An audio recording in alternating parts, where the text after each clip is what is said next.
years ago. We were involved. I came on and after, just before I retired from teaching.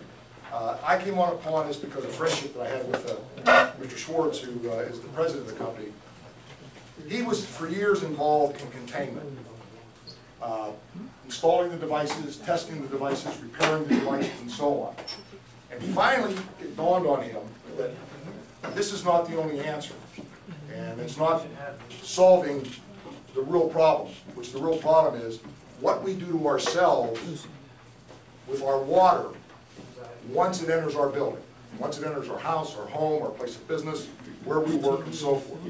So consequently then, we emphasize the fact that if you have a good isolation program in place, it doesn't necessarily mean that the water is not going to be contaminated or polluted. It can be. We can't eliminate that because of the type of business you're in, whatever you do. But we can tell you that we can isolate it at its point of use. For example, which Mr. Ross was talking about, when we first came in, That's my wife talking about plant.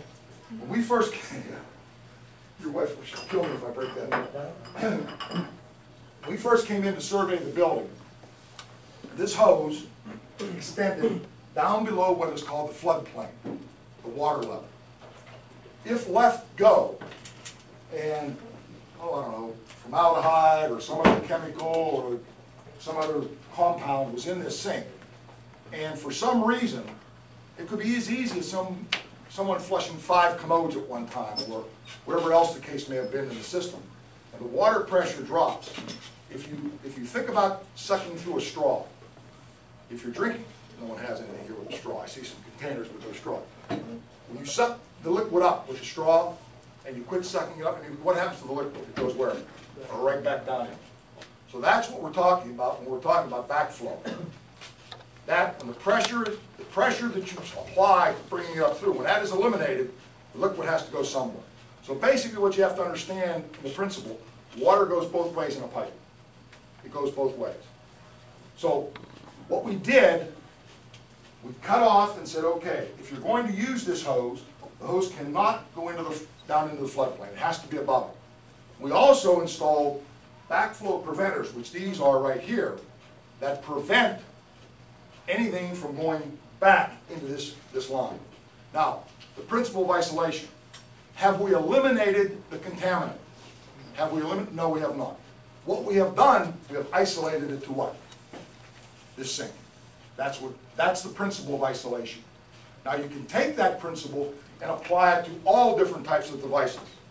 Dialysis machines and everything that you can think of where something harmful can be generated, where harmful chemicals being used, and those machines or devices should be isolated. That point of view should be isolated, that chemical would stay right there and not go anywhere else in the system.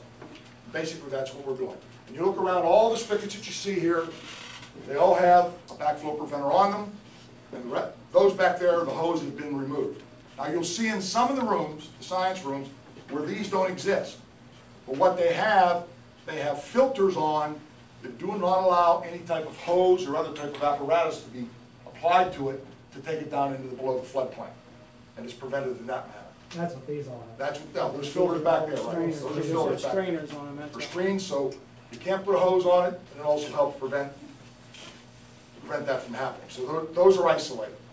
We went through this building on Tuesday, top to bottom, and we found 1 or 2 areas that need new devices or devices installed.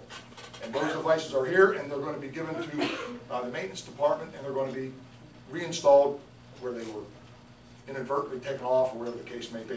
But these things do malfunction after time, and that's why you have to have a program and be comprehensive on it and check them every so often to make sure they're replaced and they're working properly. Now, what Mr. Robert is going to do in the back, he's going to show you a cutaway of what we call the dollhouse, and he's going to show you how these things occur, back siphoning and back pressure, and use that as a demonstration for you, and the devices that are on there to prevent it.